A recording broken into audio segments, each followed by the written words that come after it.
הנשמה תהלל יא הללויה, כל הנשמה תהלל יא הללויה,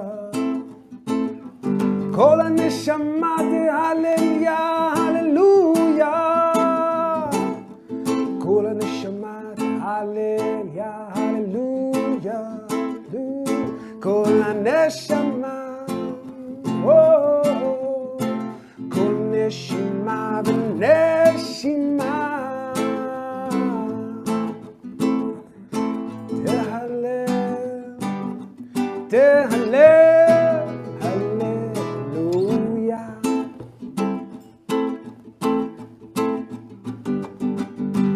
כל הנשמה תהלל יא הללויה, הללויה, כל הנשמה תהלל יא הללויה, הללויה, כל הנשמה תהלל יא הללויה, הללויה, כל הנשמה תהלל יא הללויה, כל הנשמה, כל נשימה ונשימה תהלל, תהלל, הללויה. Oh yeah, let me all hear you say one time. Meno milvado, Meno milvado, Meno milvado, Meno milvado, אפס זולתו, מלוא כל הארץ כבודו, אינו מלבדו, אפס זולתו, אינו מלבדו.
We're sitting in the holy city of Tzfat, and I want to talk a little bit about Kabbalah. Kabbalah. The whole world is talking about Kabbalah. Everybody's learning Kabbalah.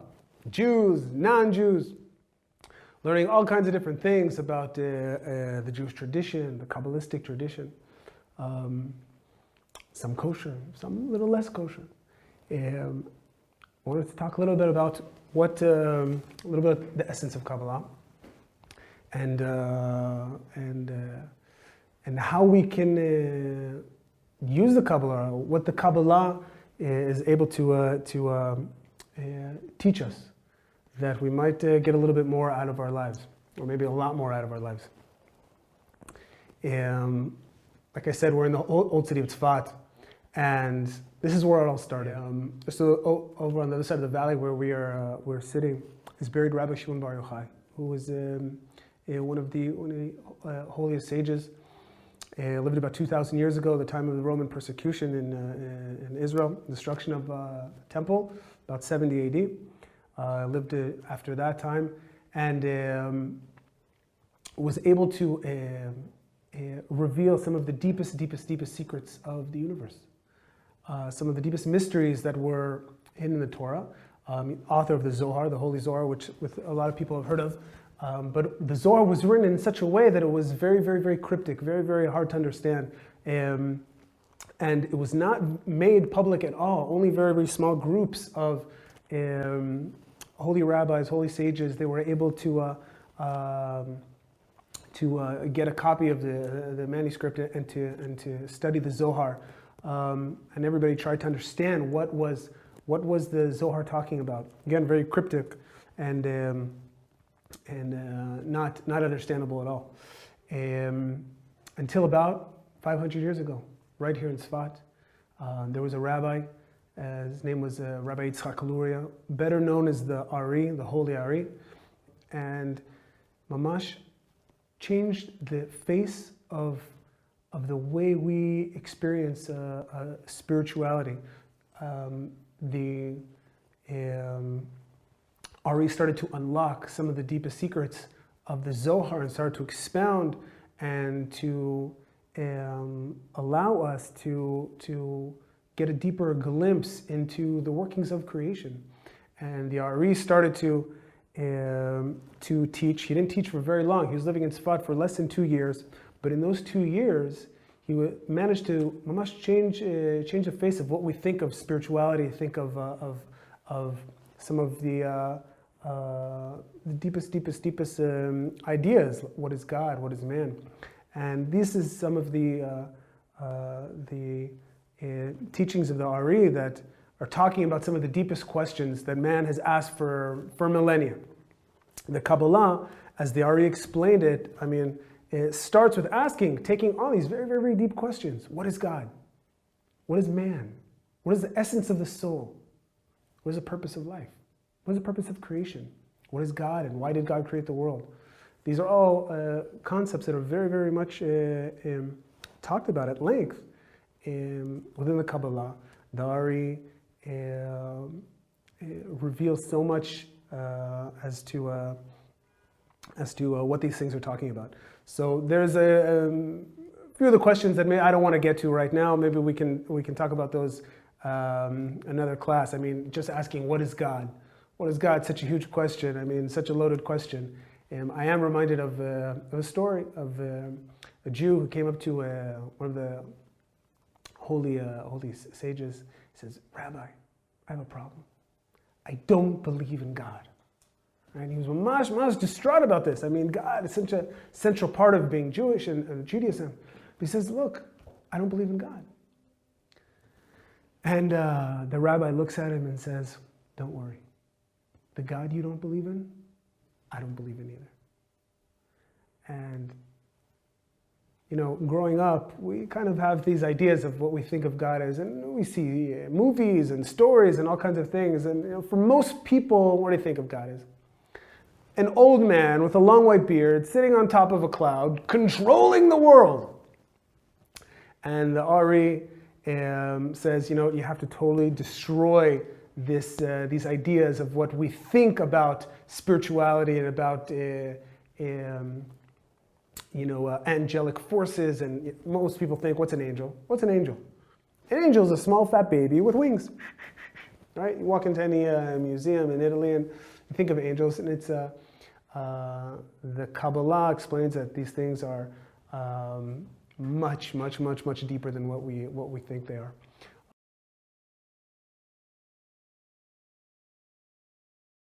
So who was the Ari? His student, Rabbi Chaim Vital, writes about him. The Ari was overflowing with Torah.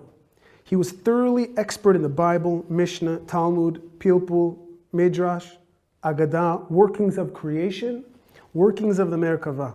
He was expert in the conversation of trees, the conversation of birds, and the speech of angels. He could read faces in the manner outlined in the Zohar. He could discern all that any individual had done and could see what they would do in the future. He could read people's thoughts often before the thought even entered the individual's mind. He knew future events and was aware of everything happening here on earth and what was decreed in the supernal universes. He knew the mysteries of reincarnation, who had been born previously, and who was here for the first time. He could look at a person and tell him how he's connected to the supernal man and how he was related to Adam. He could read wondrous things in the light of a candle or in a flame of a fire. With his eyes he gazed and was able to see the souls of the righteous, whether those who had died recently or those who had lived in ancient times. With these he studied the true mysteries.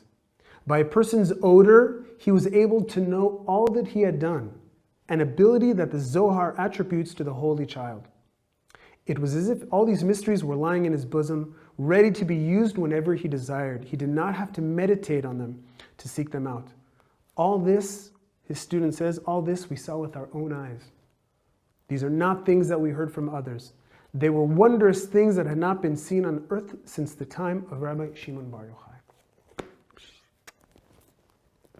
We get an eyewitness account from his first and foremost student, Rabbi Chaim Vital, that talks about this amazing soul. I mean, Mamash, ultimate Jedi Master, Jewish Jedi Master.